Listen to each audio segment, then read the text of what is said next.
안녕하세요, 유수입니다. 오늘은 내 가치를 높이는 디테일 탑3라는 주제로 함께 하겠습니다.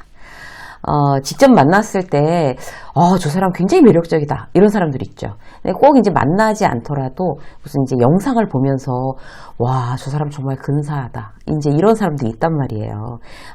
매력적인 인터뷰 모습이나 이제 이런 걸 우리가 그런 생각을 하죠. 그런 사람들의 매력은요, 굉장히 남들보다 뛰어난 탤런트가 있을 확률이 높아요. 대단히 이제 외모가 수려하다거나 아니면 연기를 굉장히 잘하거나 노래를 너무 잘하거나 감동적으로 그런 본인의 전문 분야에 대해서 강의를 하거나 이런 거. 그런 부분을 사실 우리가 이제 흉내내기 쉽지 않죠. 그런데 이제 지극히 평범한 우리들이지만 스스로를 레벨업 할 수 있는 게 있습니다. 바로 이제 사소한 종목들로 내 가치를 높이는 나 자신의 노력이거든요. 이것들이 이제 모이고 모여서 사람을 굉장히 달라지게 합니다. 이렇게 야금야금 평범한 노력으로 빛을 이제 발하게끔 나 자신을 이제 가다듬어 가는 거예요. 오늘 그 몇 가지 요령을 여러분들과 함께 나누도록 하겠습니다. 첫 번째,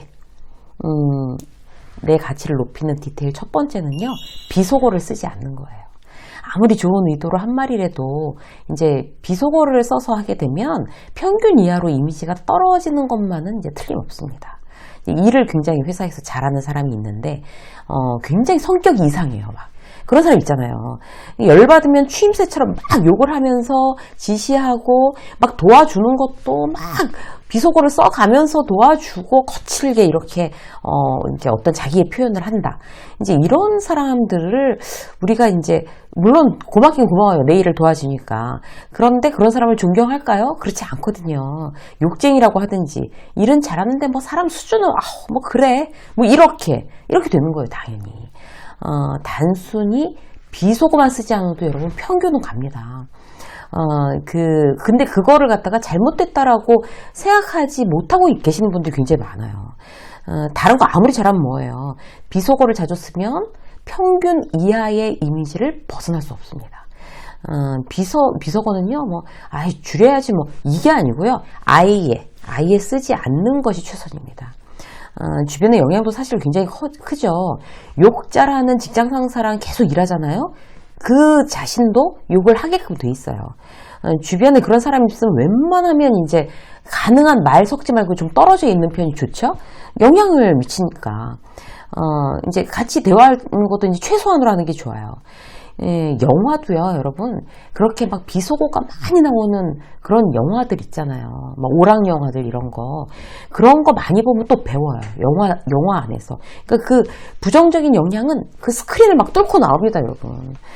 그래서 영화를 보더라도 왜 그런 거 있잖아요. 굉장히 만약에 미드를 보더라도 아주 정확한 표준 영어를 쓰는 영화. 그리고 젠틀한 사람들이 나와서 정말 감동적이고 굉장히 아주 이성적이고 논리적이고 그런 어떤 영화들. 이왕이면 그런 어떤 긍정적인 영향을 끼치는 영화를 골라보려고 노력하시는 게 중요해요. 워크숍에서 실제로 제가 강의하면서 이제 워크숍에서는 이제 굉장히 길게 하니까 강의를 그럴 때는 이런 영화, 이런 오락 영화들 볼 때 어떤 부정적인 영향, 이런 영화를 볼 때 긍정적인 영향, 이런 것도 이제 얘기를 한다니까요. 저절로 스며들기 때문에 그렇습니다. 멋지게 말하고 품위 있는 태도의 사람들을 계속 바라보는 어떤 그런 이제 나 자신의 어떤 노력, 그리고 배우려고 하는 노력 굉장히 중요하겠죠. 그게 이제 내 가치를 높이는 굉장히 사소한 디테일이 되겠습니다. 자, 두 번째, 타인의 말에 대한 반응이에요. 이런 어떤 디테일도 굉장히 중요하죠. 사람의 수준을 정하는데 거의 메인급이라고 할 수 있습니다. 타인의 말에 휘둘리지 않는다는 기준이 내 가치를 많이 좌우해요. 명백한 사실이기 때문에 그렇습니다. 회사에서 회의 시간에 내가 이제 의견을 냈어요. 근데 거기에 대해서 그건 아니지, 김 과장. 이렇게 딱 누가 말했단 말이에요. 근데 그 상대를 대하는 어떤 사람의 반응을 보면 이 사람이 어떤 수준의 사람인지를 딱 알 수가 있어요. 내 의견에 대한 이제 반박하는 사람, 그럴 수 있잖아요. 그러려고 회의하는 거지. 다 찬성하려면 왜 회의를 하겠어요. 반박하는 사람을 보면 얼굴부터 이제 확 변하고 이성을 잃은 것처럼 이제 행동하는 사람들이 의외로 많아요. 버벅대고 회의 끝나고 나서 막 시비를 붙거나 잠깐 나 좀 저기 봅시다 라든지 뭐 직장 상사 같은 막 삐져 있거나 응? 아주 원수대하듯이 하는 경우 그 사람 이제 그런 태도가 그 사람의 어떤 수준을 결정합니다. 이제 지나가면서 딴 팀 이제 후배를 보고 뭐가 잘못된 게 있어서 아 그렇게 하면 안 되겠더라 김대리 그렇게 하면 컴플레인 걸려 큰일 나 그거 좀 주의 좀 시켜 직원들 이렇게 한마디 하고 지나갔어요. 그랬더니 아니 왜 다른 팀 선배가 남의 팀에 뭐 참견을 하냐는 둥 막 뒷담화하고 뭐 지가 뭔데 간섭이야 이러면서 난리치고 이러는 유형이 있고 아 선배님 그 부분까지 제가 미처 못 챙겼는데 알려주셔서 너무 감사합니다. 제가 시정할게요. 너무 도움됐습니다. 선배님의 말씀이. 라고 하는 사람이 있어요. 그죠? 똑같은 내용을 갖고 이렇게 반응이 달라지는 거예요. 누가 더 스스로에게 유익한 태도일까요? 답이 너무 선명하잖아요. 그죠? 근데 우리는 이 부분에 취약해요. 남이 뭐라고 하는 거에 대해서 나는 어떻게 반응하는가. 한번 생각해 보세요. 누군가 여러분에 대해서 나쁘게 말한다고 해서 여러분이 나쁜 사람이 되는 거 아니에요. 영화 배우한테 어쩌다 이제 막 풀이 달렸어요? 그러면 그 출연 배우가, 그 영화 배우가, 그 영화가 나쁜 영화가 되는 건가요? 그렇지 않거든요. 타인이 뭐라고 말하든 내가 내 중심을 항상 잘 지키는 태도, 마음의 태도가 그게 너무 중요해요. 또 아주 쉬운 예를 볼까요? 내가 머리를 바꿨어요. 내가 옷을 새로 샀어요. 난 진짜 마음에 들어요. 근데 별로 친하지도 않고 뭐 패션 감각이 그다지 뭐 신뢰할 만한 사람이 아닌 그 누군가가 동료가 원래 머리가 더 나은데 왜 잘랐어? 라고 하거나 옷을 보고서 자기한테는 말이야 밝은 색이 어울리는데 그렇게 항상 어두운 걸 입더라 그렇게 얘기를 하면 갑자기 신경이 막 쓰이고 내가 마음에 들었던 게 갑자기 마음에 안 들고 뭐 별 볼 일 없는 것처럼 느껴지고 이거 역시 습관입니다 여러분. 내 취향 내가 좋아하는 거에 대해서는 늘 자신 있어야 돼요. 왜? 내 인생이니까 내 거잖아요 내 거. 왜 남을 신경 쓰겠어요. 근데 이게 말처럼 쉽진 않아요. 그래서 어떻게 해야 될까요? 나한테 집중하는 노력 굉장히 중요해요. 내가 어떤 헤어스타일이 어울리는지 요새 내가 또 어떤 컬러가 어울리는지. 그러니까 요새는 이제 퍼스널 컬러를 찾아주는 그런 수업도 많아요. 문화센터에서. 그런 수업을 일부러 찾아서 듣고 그게 바로 나한테 집중하는 거예요. 그렇게 나를 위해서. 그럼 이제 거기서 이제 퍼스널 컬러를 찾았어요? 나한테 맞는 어떤 옷 스타일이나 헤어스타일이나 다 찾았어요. 그럼 이제 확신을 더 갖겠죠.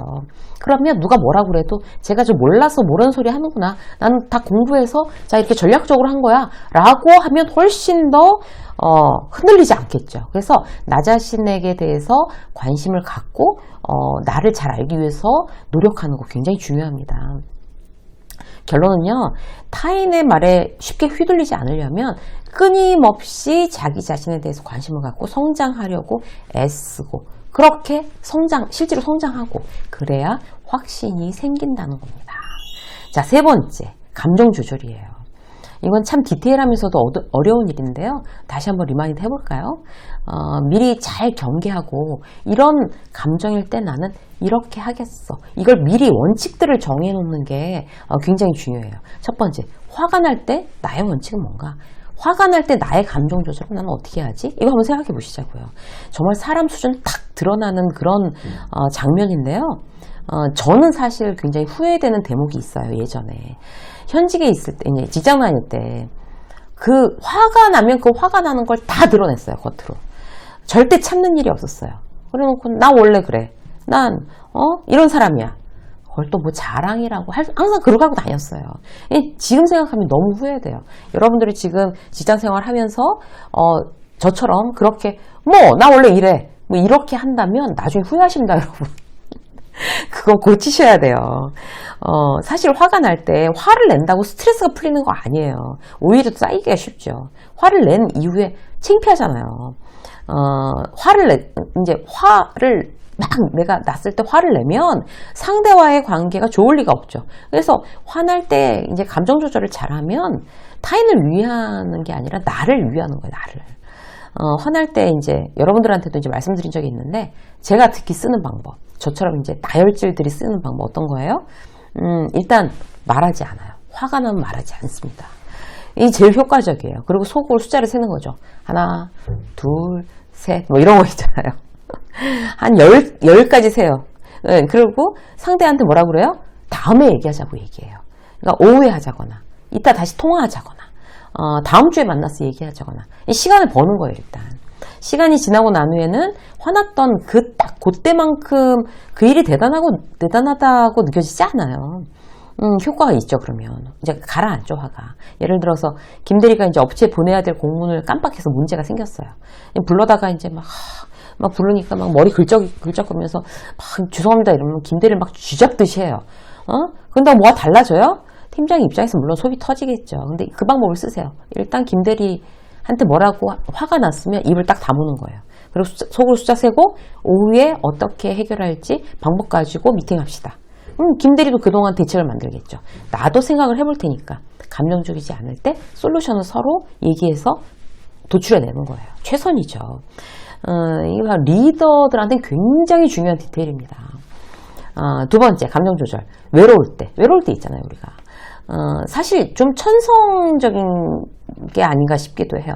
유난히 외로움을 타는 사람이 있고, 선천적으로 그런 감정이 좀 둔한 사람들이 있어요.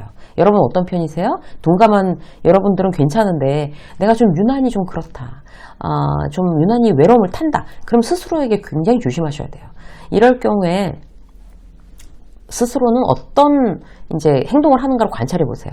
이제 시간도 없고 체력도 떨어지는데 사람들과 어쨌든 어울려야 마음이 놓이는 경우가 있어요. 막 외로움을 잘 타니까.